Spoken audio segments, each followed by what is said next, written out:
ओम गंगापते नमः। ओम श्री गुरुवे नमः।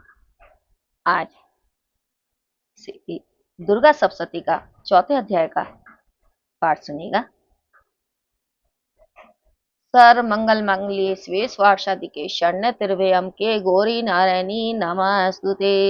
चौथा अध्याय इंद्र आदि देवताओं द्वारा देवी की स्तुति। ध्यान। सिद्धि की इच्छा रखने वाले पुरुष जिनकी सेवा करते हैं तथा देवता जिन्हें सब ओर से घिरे रहते हैं, उन जया नाम वाली दुर्गा देवी का ध्यान करें। उनके श्री अंगों की आभा काले मेघ के समान श्याम है। वे अपने कटाक्षों से शत्रु समूह को भय प्रदान करती हैं। उनके मस्तक पर अबाध्य चंद्रमा की रेखा शोभा पाती है।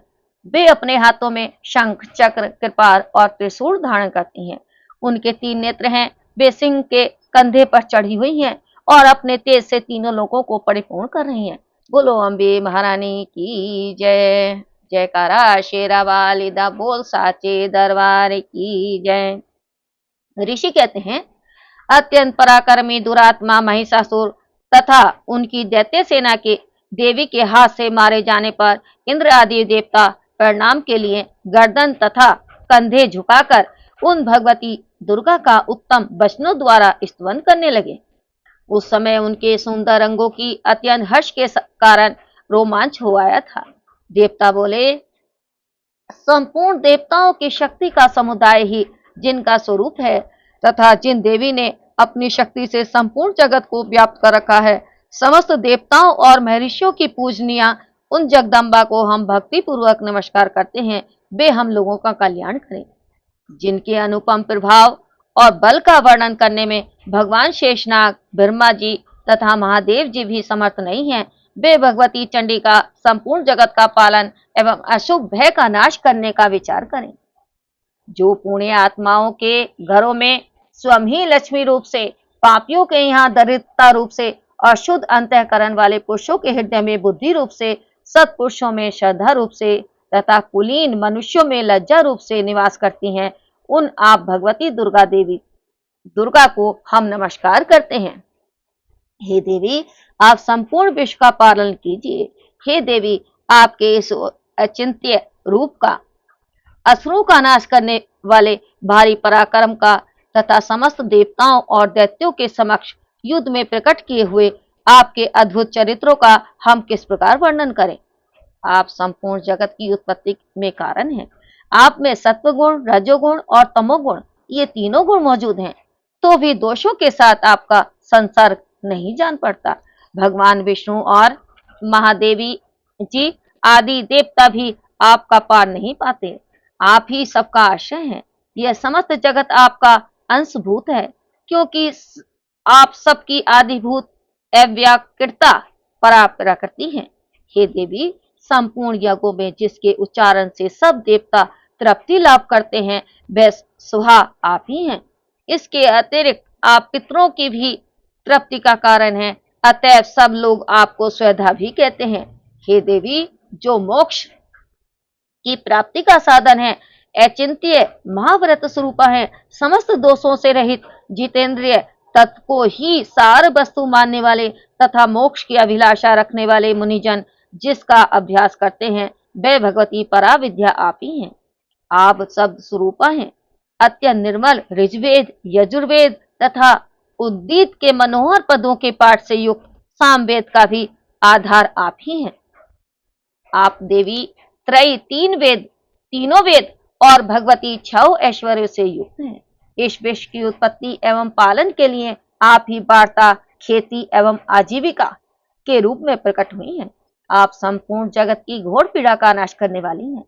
हे देवी, जिससे समस्त शास्त्रों के सार का ज्ञान होता है, वह मेघा शक्ति आप ही हैं। दुर्गम भवसागर से पार उतारने वाली नौका रूप दुर्गा देवी भी आप ही हैं। आपकी कहीं भी आसक्ति नहीं है। केटव के शत्रु भगवान विष्णु के वक्ष स्थल में एकमात्र निवास करने वाली भगवती लक्ष्मी तथा भगवान चंद्रशेखर द्वारा सम्मानित गौरी देवी भी आप ही हैं। आपका मुख मंद मुस्कान से सुशोभित, निर्मल, पूर्ण चंद्रमा के बिंब का अनुकरण करने वाला और उत्तम सुवर्ण की मनोहर कांति से कमनीय है, तो भी उसे देखकर महिषासुर महिषासुर को क्रोध हुआ और सहसा उसने उन पर प्रहार कर दिया। यह बड़े आश्चर्य की बात है। हे देवी, वही मुख जब क्रोध से युक्त होने पर उदय काल के चंद्रमा की भांति लाल और तनी हुई भौं के कारण विकराल हो उठा, तब उसे देखकर जो महिषासुर के प्राण तुरंत नहीं निकल गए, यह उससे भी बढ़कर आश्चर्य की बात है। क्योंकि क्रोध में भरे हुए यमराज को देखकर भला कौन जीवित रह सकता है। हे देवी, आप प्रसन्न हो। परमात्मा स्वरूपा आपके प्रसन्न होने पर जगत का अभ्युदय होता है और क्रोध में भर जाने पर आप तत्काल ही कितने कुलों का सर्वनाश कर डालती हैं। यह बात अभी अनुभव में आई है, क्योंकि महिषासुर की यह विशाल सेना क्षण भर में आपके कोप से नष्ट हो गई। सदा अभ्युदय प्रदान करने वाली आप जिन पर प्रसन्न रहती हैं, वे ही देश में सम्मानित होते हैं। उन्हीं को धन और यश की प्राप्ति होती है। उन्हीं का धर्म कभी शिथिल नहीं होता तथा वे ही अपने हष्ट पुष्ट स्त्री पुत्र और भृत्यों के साथ धन्य माने जाते हैं। हे देवी, आपकी ही कृपा से पुण्य आत्मा पुरुष प्रतिदिन अत्यंत श्रद्धा पूर्वक सदा सब प्रकार के धर्मानुकूल कर्म करता है और उसके प्रभाव से स्वर्गलोक में जाता है। इसीलिए आप तीनों लोकों में निश्चय ही मनोवांछित फल देने वाली हैं। हे मां दुर्गे, आप स्मरण करने पर सब प्राणियों का भय हर लेती हैं और स्वस्थ पुरुषों द्वारा चिंतन करने पर उन्हें परम कल्याणमय बुद्धि प्रदान करती हैं। दुख दरिद्रा और भय हरने वाली हे देवी, आपके सिवा दूसरी कौन है जिसका चित्त सबका उपकार करने के लिए सदा ही दयाल रहता हो। हे नारायण, हे देवी, इन राक्षसों के मारने से संसार को सुख मिले तथा ये राक्षस चिरकाल तक नरक में रहने के लिए भले ही पाप करते रहे हों, इस समय संग्राम में मृत्यु को प्राप्त होकर स्वर्गलोक में जाएं। निश्चय ही यही सोचकर आप शत्रुओं का वध करती हैं। आप शत्रुओं पर शस्त्रों का प्रहार क्यों करती हैं? समस्त असुरों का दृष्टिपात मात्र से ही भस्म क्यों नहीं कर देती? इसमें एक रहस्य है। ये शत्रु भी हमारे शस्त्रों से पवित्र होकर उत्तम लोकों में जाएं, इस प्रकार उनके प्रति भी आपका विचार अत्यंत उत्तम रहता है। खड़ंग के तेज पुंज की भयंकर दीप्ति से तथा आपके त्रिशूल के अग्रभाग की घनीभूत प्रभा से चौंधियाकर जो असुरों की आंखें फूट नहीं गईं, उसमें कारण यह था कि वे मनोहर रश्मियों से युक्त चंद्रमा के समान आनंद प्रदान करने वाले आपके इस सुंदर मुख का दर्शन करते थे। हे देवी, आपका शील दुराचारियों के बुरे बर्ताव को दूर करने वाला है। साथ ही यह रूप ऐसा है जो कभी चिंतन में भी नहीं आ सकता और जिसकी कभी दूसरों से तुलना भी नहीं हो सकती, तथा आपका बल और पराक्रम तो उन दैत्यों का भी नाश करने वाला है जो कभी देवताओं के पराक्रम को भी नष्ट कर चुके थे। इस प्रकार आपने शत्रुओं पर भी अपनी दया ही प्रकट की है। हे वरदायिनी देवी, आपके इस पराक्रम की किसके साथ तुलना हो सकती है तथा शत्रुओं को भय देने वाला एवं अत्यंत मनोहर ऐसा रूप भी आपके सिवा और कहाँ है? हृदय में कृपा और युद्ध में निष्ठुरता, ये दोनों बातें तीनों लोगों के भीतर केवल आप में ही देखी गई हैं। हे माता, आपने शत्रुओं का नाश करके इस समस्त त्रिलोकी की रक्षा की है।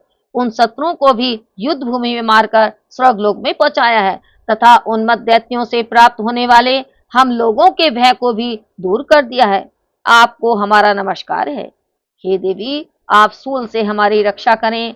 हे अंबिके, आप खड़क से भी हमारी रक्षा करें तथा घंटा ध्वनि और धनुष की टंकार से भी हम लोगों की रक्षा करें। हे चंडिके, पूर्व पश्चिम दक्षिण दिशा में आप हमारी रक्षा करें। हे ईश्वरी, अपने त्रिशूल को घुमाकर आप उत्तर दिशा में भी हमारी रक्षा करें। तीनों लोकों में आपके जो परम सुंदर एवं अत्यंत भयंकर रूप विचरते रहते हैं, उनके द्वारा भी आप हमारी तथा इस भूलोक की रक्षा करें। हे अंबिके, आपके कर पल्लवों में शोभा पाने वाले खड़क, सूल और गदा आदि जो जो अस्त्र हो, उन सब के द्वारा आप सब ओर से हम लोगों की रक्षा करें। ऋषि कहते हैं, इस प्रकार जब देवताओं ने जगन माता दुर्गा की स्तुति की और नंदन वन के दिव्य पुष्पों एवं गंध चंदन आदि के द्वारा उनका पूजन किया, फिर सबने मिलकर जब भक्ति पूर्वक दिव्य धूपों की सुगंध निवेदन की, तब देवी ने प्रसन्न वदन होकर प्रणाम करते हुए सब देवताओं से कहा। देवी बोली, हे देवताओं, तुम सब लोग मुझसे जिस वस्तु की अभिलाषा रखते हो उसे मांगो। देवता बोले, हे भगवती, हमारी सब इच्छा पूर्ण कर दी आपने, अब कुछ भी बाकी नहीं है, क्योंकि हमारा यह शत्रु महिषासुर मारा गया। हे महेश्वरी, इतने पर भी यदि आप हमें और वर देना चाहती हैं, तो हम जब जब आपका स्मरण करें, जब जब हम आपको याद करें, तब तब आप दर्शन देकर हम लोगों के महान संकट दूर कर दिया करें। और प्रसन्नमुखी अंबिके, जो मनुष्य इन स्तोत्रों के द्वारा आपकी स्तुति करे, उसे वित्त, समृद्धि और वैभव देने के साथ ही उसकी धन और स्त्री आदि संपत्ति को भी बढ़ाने के लिए आप सदा हम पर प्रसन्न हैं। ऋषि कहते हैं, हे राजन, देवताओं ने जब अपने तथा जगत के कल्याण के लिए भद्रकाली देवी को इस प्रकार प्रसन्न किया, तब वे तथास्तु कहकर वहीं अंतर ध्यान हो गई। हे भोपाल, इस प्रकार पूर्व काल में तीनों लोगों का हित चाहने वाली देवी जिस प्रकार देवताओं के शरीर से प्रकट हुई थी, वह सब कथा मैंने कह सुनाई। अब उन्हें देवताओं का उपकार करने वाली वे देवी दुष्ट दैत्यों तथा सुम निशुम का वध करने एवं सब लोगों की रक्षा करने के लिए गौरी देवी के शरीर से जिस प्रकार प्रकट हुई थी, वह सब प्रसंग मेरे मुख से सुनो। मैं उसका तुमसे यथावत वर्णन करता हूँ। बोलो अम्बे महारानी की जय।